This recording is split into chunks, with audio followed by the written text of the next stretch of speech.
Colonyship is a game about navigating a conflict between powerful organizations. It's about propaganda and its influences, it's about religion and its effects, and all of this happens in a spaceship traveling to a colony hundreds of years away.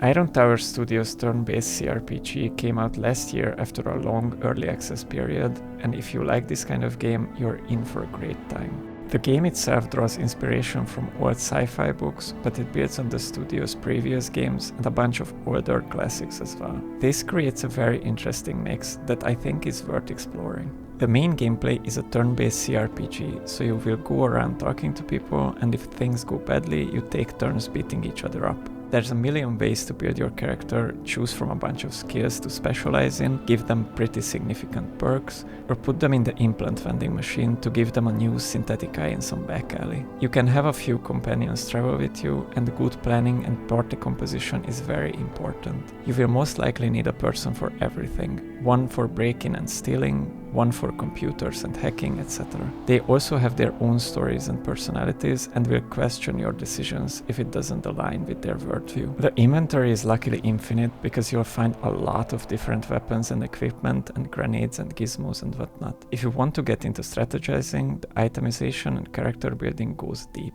There are 4 basic archetypes to play through the game, and each of them offer wildly different scenarios. You can be a fighter, a stealth person, a diplomat, or try to be a bit of everything. So playing a caveman with a baseball bat and a pacifist diplomat are 2 completely different games basically. You can play through this game without fighting anybody ever, and even that offers a pretty interesting challenge, because it's not enough to just max out the speaking skill and convince everyone to not fight. Sometimes you'll need to sneak or repair and hack some old machines to get out of a tricky situation without fighting. There are parts of the story where a big fight is inevitable, but you can just tell the friendly NPCs you're not really a fighter, and they will give you a different task that can be solved without a fight.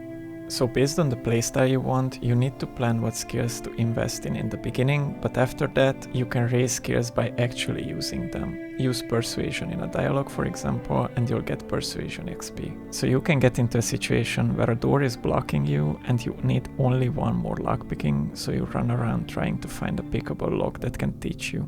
There are skill trainers sometimes, but it's not really a reliable way, and it also costs money. And all of this can be different based on the difficulty you're playing on. There are 2 base difficulties. You can think of these as easy and hard mode. Hero is not really challenging at all, and you can just explore everything, confident in never losing ever. Underdog difficulty is much more demanding. The enemies don't have any penalties and are just like the player character, and even the description says you will need to master the combat just to even the odds. For this, you'll really need to be min-maxed, maybe read a build guide even, otherwise you're looking at a lot of dying and trial and error. If you want something more in the middle, you can create a custom difficulty and put every slider in the middle, which creates a nice balance. The devs have been commenting on Steam reviews that complain about the difficulty that maybe try easy mode, which is based, but I think I agree. I tried all the difficulties I mentioned, and I think you can really tune it the way you want. This system is fine. I like that on harder difficulties you don't always make the choices you want to make because you're simply not able to. You're just not powerful enough. Based on the situation you maneuver yourself into, you can be completely fucked and will have to grasp at any opportunity to make it out alive. Combat never feels like filler either, like in a your party has been waylaid sense. It's always an extension of the narrative of whatever is happening, which I think is great. And the difficulty on Underdog also emphasizes how this world really is harsh and unforgiving. One wrong move and goodbye. But this is very well conveyed in the environments as well, which show you in great detail this world the colonists build around themselves.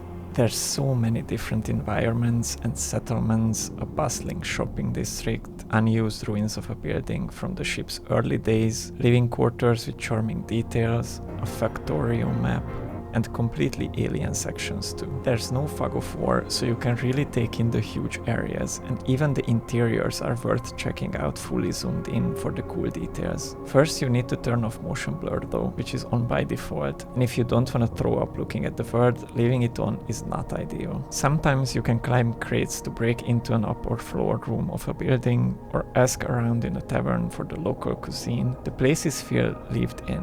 populated by real people. And their atmosphere and their bleak lives are underlined by the soundtrack and ambient noise, which are all great.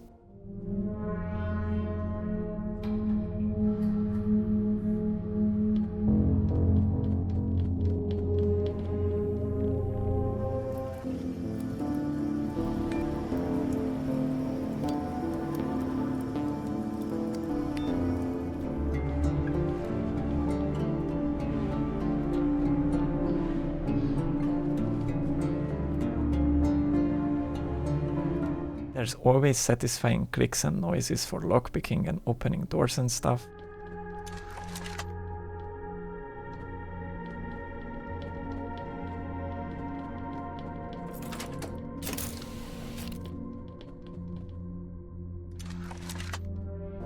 And the combat has plenty of them as well. When you shoot and then hit the target, the sound effects are always impactful and gratifying.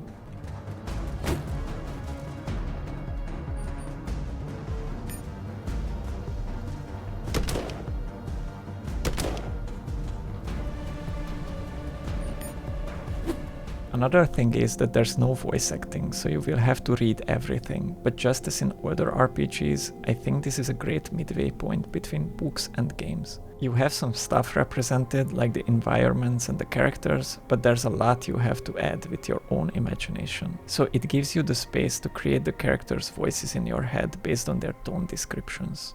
Check your vibes. You're yapping at Ulfric Stormcock, the true Short King. There is fast draw between points of interest too, and you really need those because you will meet a lot of different people in a lot of different zones. So the story is you're on a spaceship called the Starfarer that's traveling towards Proxima Centauri, a planet your ancestors planned to colonize. The ship has been traveling for a while and probably still has a lot of traveling to do, but no one knows the exact arrival date anymore. You were born on this ship and will probably die here. You're stuck in your own purgatory between the zeal of the original settlers and the excitement of the eventual landing crew in a horrible society that eats people up in no time. As you'd imagine, this creates desperate, disillusioned people and a horribly harsh environment. It's not quite 40k levels, but it's pretty up there in terms of terrible places to live. The food and drinking water is just miscellaneous recycled materials, and they're trying to come up with different flavors, but it's mostly just nutrient tablets and the like. They long for the old earth tastes and experiences, but can only get an imitation through artificial flavoring mixes from God knows what, and virtual reality systems showing the earth environments they left behind. The original mission and the colonists that boarded the ship back on Earth were highly religious, and the shadow of that original mission and this old religion is everywhere on the ship. You can find old propaganda holograms still lecturing anyone who passes by, old riot control robots talking about how to disperse an unruly crowd, and forgotten datapads containing the last thoughts of people long dead.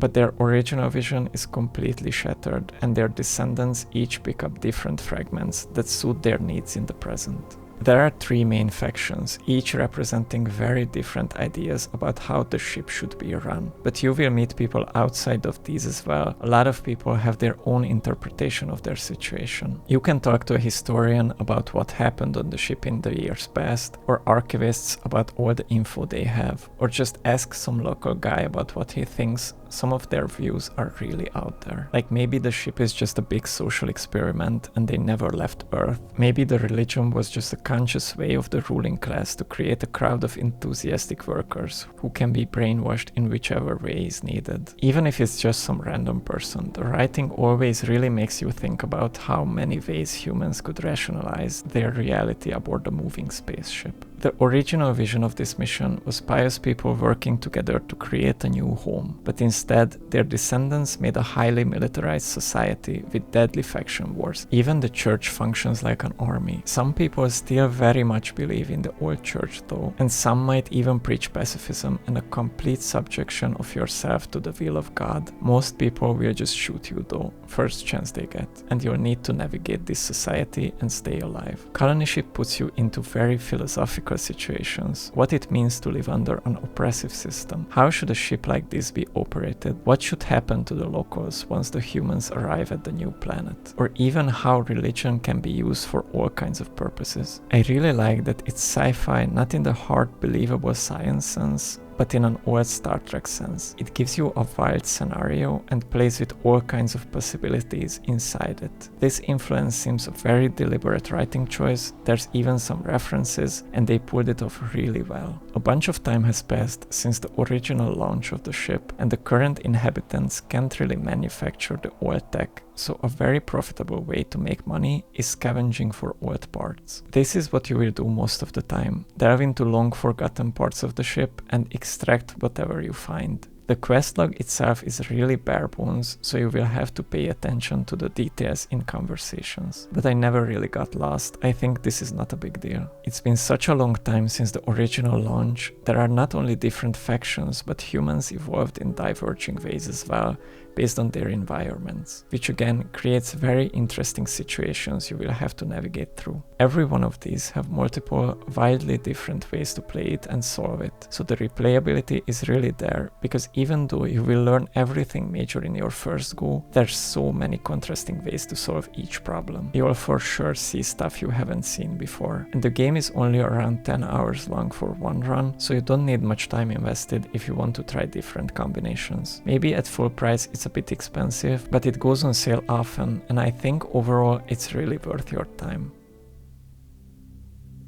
Okay, so this was just a short video while I get the hang of my new setup, and I'm also in the process of moving, so yeah.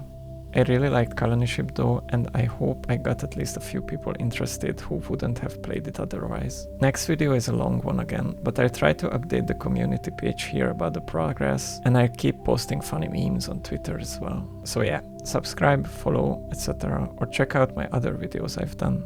Thanks for watching and see you in the next one.